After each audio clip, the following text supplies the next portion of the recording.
Hey again. Okay, so this wasn't it was half last week's session, half today's session, and it was about how to think and act dialectically.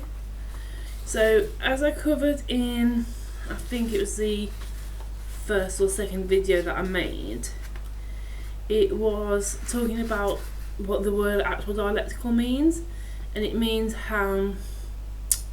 like there's two sides to each thing.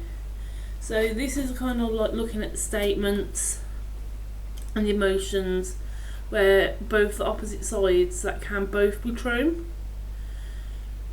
And some of these you might there's kind of lists of at least 18 like as examples, and some you kind of connect to and some you don't. So I'll share a couple of them. Okay, so one is you can be independent and also want help.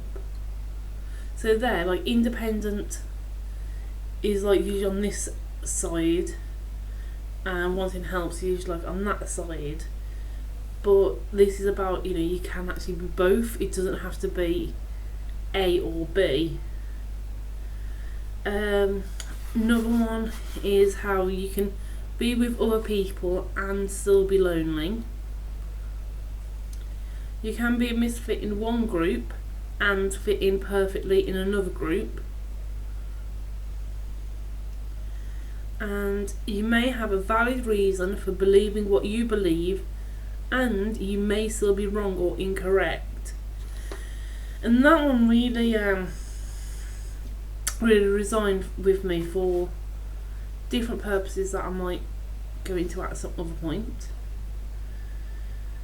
And you can be mad at yourself and also love and respect yourself, which that one's hard because a lot of the time you're either just like angry at yourself or you're upset at yourself, but you forget you can also do the positive side as well. And you can have a disagreement with someone and still stay friends. Ooh, shocker. That sounded sarcastic, but it wasn't. That was quite a... Because, sort of... Usually I'm like, one disagreement, I'm like, nope, that's it, we're done.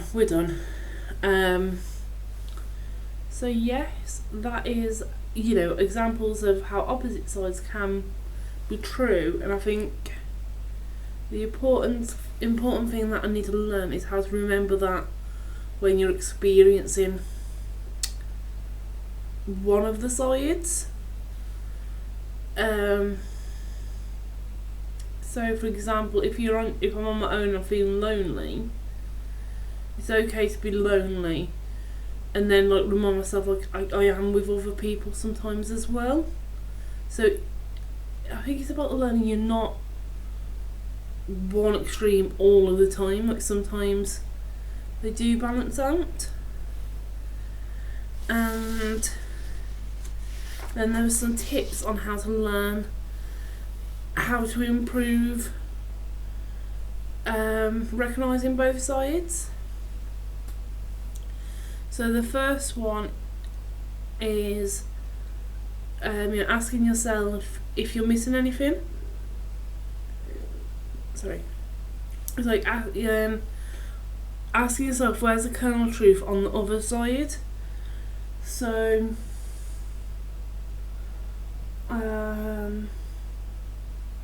on that one, so say if you really believe you're a misfit, you don't fit in anywhere, you're obviously lonely, no one else is like you, it's about asking yourself, is that really true?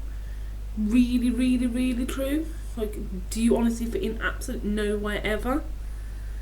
And if you boil down to it, the answer to that's probably no. As in, no, it's not true. No, you don't. It's like letting go of extremes. So instead of saying something like, "Oh, I'm always lonely," "I'm only ever lonely," it's about changing that to like, "Oh, I'm lonely today," or "I feel lonely at the moment." like trying to be a little less extreme.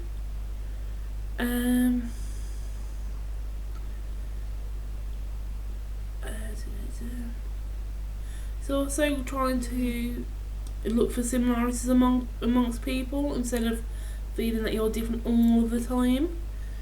So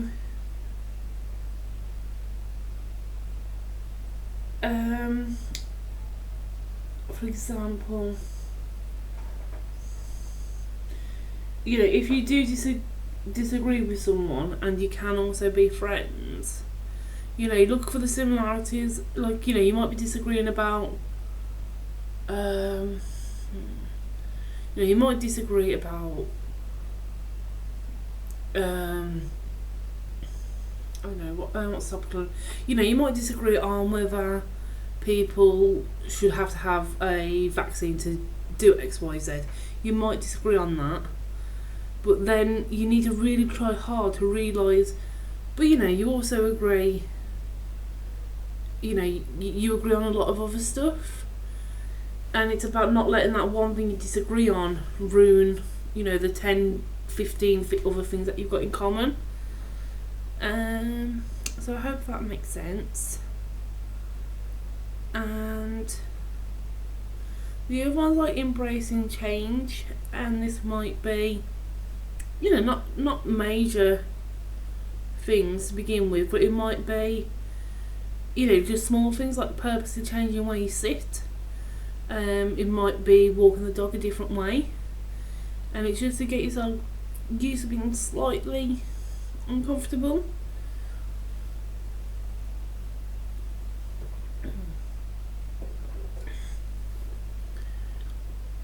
And the other one is remembering how you affect your environment and the environment affects you.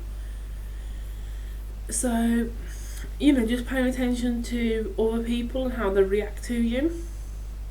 And practice letting go of blame. Realising that, behaviours are caused for a reason or by other things. We're just working out how to improve that.